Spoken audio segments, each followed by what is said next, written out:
same thing. I will not talk about my family. Sir మీరు family సమస్య అంటున్నారు, అదే ఫ్యామిలీతో నాకు రక్షణ కావాలంటే ఈ నాన్నగారు అంటున్నారు. ప్రాబ్లం ఎక్కడైందంటే నేను కానీ ఊర్లో ఉంటే ఆ లెటర్స్ నేను కంప్లైంట్ ఇప్పించేవాడిని కాదు. I would have spoken to it. దీని అన్నిట్లోకి నేను విపరీతంగా నలిగిపోయేది. మా అమ్మ ఆవిడ మంచాన్ని పడింది. నాన్నగారు అడిగింది ఒకే ఒకటి, సరే ఆ లెటర్ వరకే నేను మాట్లాడతాను, నా ఇంట్లో ఉండడానికి వీల్లేదు అన్నాను.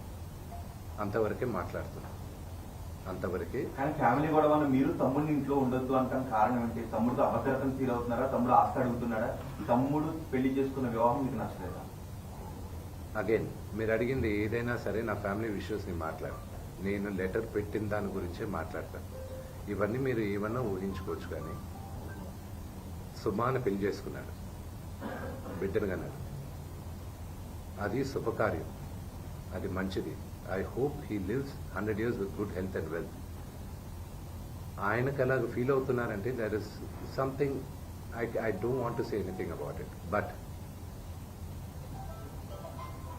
నాన్నగారికి, ఆయన ఇంటికి, ఏ తండ్రికైనా ఆయన సంపాదనకి ఆయనకే హక్కు ఉంటుంది.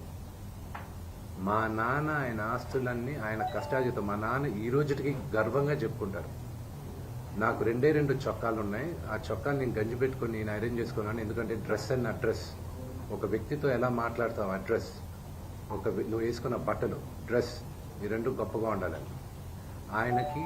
ఆయన తినడానికి, బ్రేక్ఫాస్ట్ తినడానికి డబ్బులు లేని రోజులు ఉన్నాయని ఆయనే గర్వంగా చెప్పుకుంటారు. మీ అందరి ముందు కూడా చెప్పున్నారు. ఆయన అక్కడి నుంచి ఆయన స్వయం కృషితో ఈరోజు ఆయన కానీ లేకపోతే మా అందరికీ మొదటి గుర్తింపు లేదు. మీరందరూ కూడా మాకు గౌరవం ఇచ్చేది కూడా మోహన్ బాబు గారి పిల్లలనే. ఇప్పుడు ఆయన లేకపోతే మేము లేవు. ఇప్పుడు ఇట్ ఈస్ అన్ఫార్చునేట్. ఇప్పుడు ఆయన ఈరోజు నువ్వు నా దగ్గర ఉండడానికి వీల్లేదు అన్నాడంటే ఆయన ఇంట్లో, నేను ఉంటాను, నాకు హక్కేం ఉంది. నేను కానీ, మా సోదరి కానీ, నా సోదరుడు కానీ, మేమందరం బయట ఉండేవాళ్ళం. నేను బయట ఉంటున్నాను, సపరేట్ ఉంటున్నాను. ఈరోజు నేను జాయింట్ ఫ్యామిలీ నమ్ముతాను. నాకు ఉమ్మడి కుటుంబం ఇష్టం. కొంతమందికి న్యూక్లియర్ ఫ్యామిలీ ఇష్టం. అది తప్పు లేదు, ఎవరి అభిప్రాయాలు వాళ్ళవి. ఇప్పుడు నాన్నగారికి పలానా వ్యక్తి ఇంట్లో ఉండడం ఇష్టం లేదు, నా ఇల్లు ఇది వద్దు అన్నప్పుడు ఆ మాటకి గౌరవం ఇవ్వాలి, తండ్రికి గౌరవం ఇవ్వాలి. లీగల్గా ఎన్ని రైట్స్ ఉన్నా లేకపోయినా నేను నమ్మేది 4: మాతా, పిత, గురువు, దైవం. ఈ 4 కానీ మనం మర్చిపోయామంటే మనకి జంతువులకి డిఫరెన్స్ లేదు. తల్లిదండ్రులని రెస్పెక్ట్ చేయని వాళ్ళు ఏ రోజు దేవుడు కరెక్ట్గా చూడండి. మనోజ్ మోహన్ బాబు గారిని